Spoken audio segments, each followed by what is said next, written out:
Okay, magandang morning na naman po. Nandito naman si Johnny TV Vlog at nagbabalik sa ating pag-update dito sa Barangay 649 Basico, 4th Area, Manila.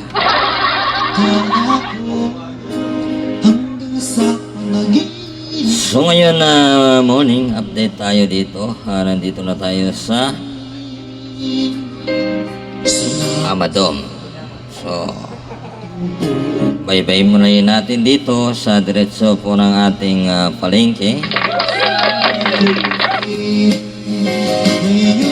Pupunta naman natin dito again sa Block 15 kung ano ba ang nangyaybago ngayon na morning na kailang likada o naka 20 days wala tayong update dito sa area po natin, Barangay 649 Basico, 4th Area, Manila, dahil nagkakaroon tayo ng pagbakasyon dahil sa ating mga konting problema.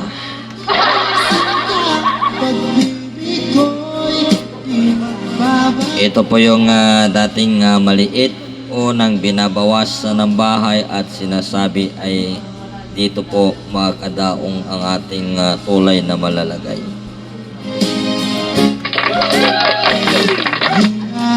So ating po mapapanood ngayon na morning ay nandito na tayo sa area po ng Block 15. Ating pong mapanood ngayong morning. So ingat-ingat lang po mga kapatid. Napakainit po ng panahon ngayon. Grabe. Ilan na? Nasa 90 yata. So mamaya-maya papakita ko lang sa inyo kung ano ang kainit dito sa atin dito sa Barangay 649 Basico, 4th Area, Manila. So ngayon nandito tayo sa pabahay ni Yorme ngayon na morning. So lahat po ng ating po mga kababayan at madadanan na kanilang mga kabahayan dito, magandang morning again sa inyo lahat. Siguro naka 20 days na hindi nyo po nakikita ang ating update dito sa ating Barangay 649 Basico, 4th Area, Manila. So ngayon mapapanood natin ngayon na morning. So yung mga kabahayan natin dito na ating pong mapapadaanan at mapapanood, ito po yung ating baba. Hindi ko po alam, tutukuyin sa inyo at isa-isa kung kanino to ang ating mga kabahayan, ating natutumbok po nakikita. Pero kung mapapansin nyo lang, kung kayo po ay manunood at makikita nyo kung saan kayo nakatirik ang inyong mga kabahayan, magandang umaga po sa inyo lahat at shout out din po.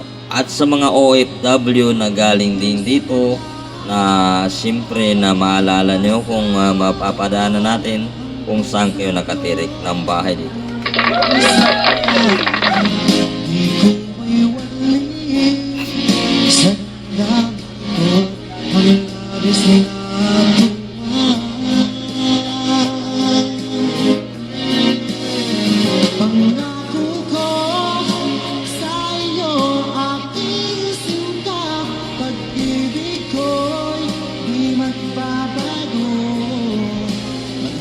So ito po, bye-bye na naman natin dito banda mga kapatid o mga kababayan dito sa Block 9. So mga taga Block 9, shoutout lang again sa inyo lahat. Magandang umaga po. Kung makikita nyo kung saan kayo nakatirik ng inyong bahay dito, kung ating po mapapadaanan, ay magandang umaga po sa inyo lahat.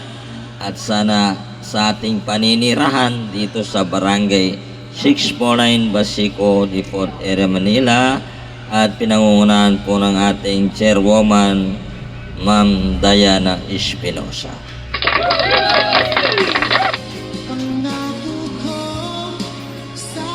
So napapansin natin ang maganda rin ang kanyang pamamalakad at napapalawak niya na maayos ang ganito ring kalawak ang ating area, Barangay 649, Basico Port area, Manila, at napakaraming kabahayan kung sa ibang lugar lang ito ay ilang barangay ang makalagay dito. Pero sa ngayon nakakayanan niya napatakbuin na maayos, na mimintain ang kanyang mga katauhan dito o kanyang nasasakupan. Shoutout lang po sa ating chairwoman, Ma'am Diane Espinosa.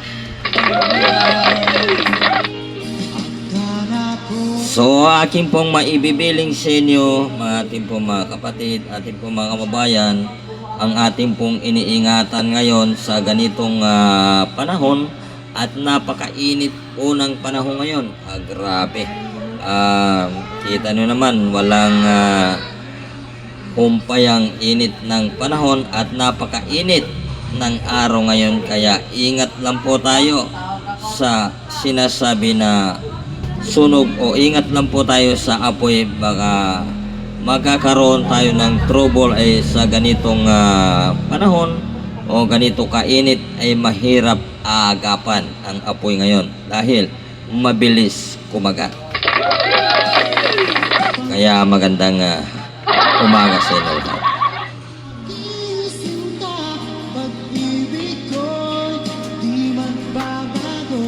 Kaya yan po mga kababayan, na atin po ingatan, tutulungan po natin ang ating sarili. Ma-resolve. Magkakaroon tayo ng protection dahil po sa ating pag-iingat. Yun lang po. Ingatan po natin ang ating mga apoy. Iwas tayo sa sunog sa ganitong kainit ng panahon. Grabe, nakikita nila walang hindi ko alam kung kailan pa ito umuulan dahil napakainit po ng panahon ngayon. Kaya tulungan po natin ang ating sarili, na iingatan po natin na bawat isa, lalo-lalo na yung mga bata. Halimbawa, kung makapaglalaro sila ng apoy ay atin pong silang pipigilin.